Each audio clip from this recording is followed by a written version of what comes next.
Hey everybody, welcome to Go for Green Living Homestead. Today I'm part of a collaboration hosted by Rain Country Homestead. If you don't know their channel, you really need to go check them out because a lot of awesome information, and it's just really a value. And that collaboration is ways to save money on the homestead.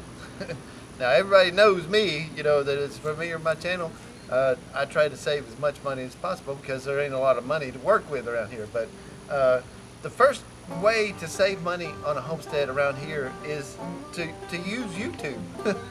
To use these videos, all these thousands, millions of videos on there to help me to be able to do the work on my own and to give me the knowledge I need to be able to do the work on my own. So it's a #1 value saving tool. It's using YouTube. The other day, just for example, I was using it to find out how to make an airlift for my aquaponics because I'm building a new system in the little greenhouse. So Rain Country, they had said a few good ones, and they had said cooking things from scratch is another way of saving money. Don't go out to eat much, which I don't. Usually when I'm out in town, I used to drive Krista crazy with this, but I would like to eat somewhere out of town because it just saved time, and it's just like the one little benefit. But we didn't go out into town much, so it wasn't too bad. But I got something to add to Rain Countries. I know cooking from scratch. Cooking like for me right now, being single, it's keep it simple. A couple of pieces of toast of the bread you made yesterday, or cooking big enough that you can have it a couple of days in a row. Keeping it simple and using alternative methods to cook it. Like if now this is something that Krista was a champion of. Now, when she would do something, like when she would use our wood cooker, the wood stove that actually cooks, with the oven and all that, every time she had it on, she had water on there. And even if we had a hot water heater, an instantaneous hot water heater, she had water on there because she says I got it going, so I might as well be be warming up water at the same time, which was ingenious. I thought, well, okay, that's a lot of extra work, but if you're going to use one source of fuel, like to cook or to heat, I might as well do multiple things with that. Figure out, like since I'm cooking breakfast this morning, I might as well heat up water for the dishes, or heat up water for a bath, or do something else. Cook lunch, and since I'm doing this, so in that way, using one fuel source to do multiple things.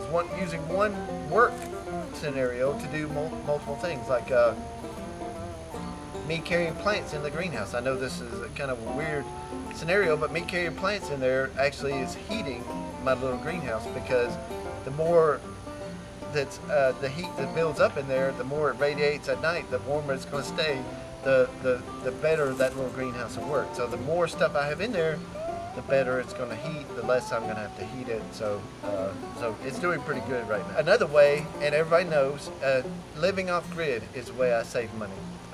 Now, there is nothing easy about living off grid. Now, I have a solar system, but it's just a small solar system, and I'm going to do a video coming up soon, living on a small solar system. What you have to do to be able to survive on a small solar system.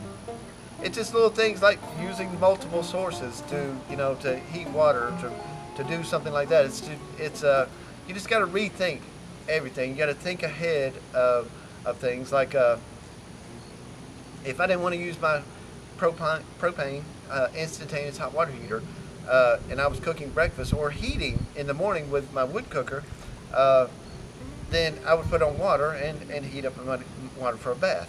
So, but I like to get everything ready the night before, so that all I got to do is just crank up the wood stove, and then everything's ready. So I'm good to go. Just thinking ahead and moving through with a plan. Now, along with doing stuff yourself, is reusing items. Now, I'm moving aquaponics over there, and moving aquaponics into this little greenhouse, and I'm going to have 6 rock beds in there.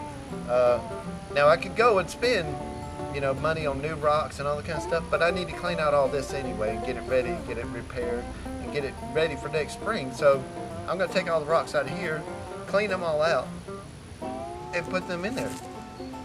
Then when I come back to this system and I start rebuilding this system, all I got to do is put fresh rocks in there, right? So it's reusing things, and you'll find as in reusing things that you'll create a boneyard. That's another way of saving money, is having a boneyard. Now, don't let your boneyard get ridiculous. Now, your boneyard is places you store things that you feel that you're going to need in the future. So all homesteads will need boneyards. So ours is in the back, So, and it's just stuff like I got a stainless steel grill, gas grill, big one, which I would like to make a smoker. So I'm working on that, and it'll come into future projects. But I got so much to do right now. I'm doing the additions and all that, so y'all know where I'm at. Now, another way you can save as much as possible is to grow as much of your meat and vegetables as possible. Now, I do it in aquaponics, I do it in the big greenhouse. Of course, I'm not doing this winter in the big greenhouse, I'm just doing the small greenhouse. But I bet you in this small greenhouse, I'll grow more than most of you see grown anywhere. It's just something that I do. So that's another way to save as much money as possible, is to grow your food, your meats, your chickens. I mean, it's going to take a little extra effort on your part, but to grow as much as that as possible is an awesome tip. And I know most people say it, most people say it. So, but I have one more, and this is to create a barter system with somebody, to create to provide a good that somebody that you're going to need, like goat's milk or seedlings or seeds or anything like that, is create a barter system in your area where like-minded people can barter stuff. And actually, I think I'm actually going to build a building and call it like the barter house or something like that, something along that lines, so that and I'm going to join up with other barter groups in the USA, so we can trade back and forth. There's different groups going to have different stuff. So I think we're going to try to create a network and serve our local areas. But if we get too much of abundance of stuff, we'll ship it off to the other barter group, and then they can trade it off and trade us for things we don't have, and that they might have an abundance of. So barter is the number one way of saving funds is trading labor, trading seeds, trading plants, trading vegetables, trading your just your experience, your knowledge. There's a lot of things you can barter for. I know I barter a lot of my knowledge because I've been doing this so long. So it's just a barter thing. So, but anyway, that's kind of roughly like the first top 5 new tips. I mean, tips to save money on your homestead. I don't want this video to be too long, but this is just something that I have kind of adopted, that we use on a regular basis, that I use on a regular basis. I keep forgetting I'm here by myself. But I hope y'all enjoyed this, and I hope you go out and check out all the other channels. They'll be in the link below. All the other channels that are part of Rain Country Homestead's collaboration, so that you can go check out all the money tips that they have. And I bet you compare, there are a lot of sayings, but there's a lot of difference too. So I hope y'all enjoy this. All right, Anna, I love you, baby. I miss you. Anyway, guys, I love y'all, and I'll catch you on the next video. Ani Ove Ocha means I love you in Hebrew. Later, guys.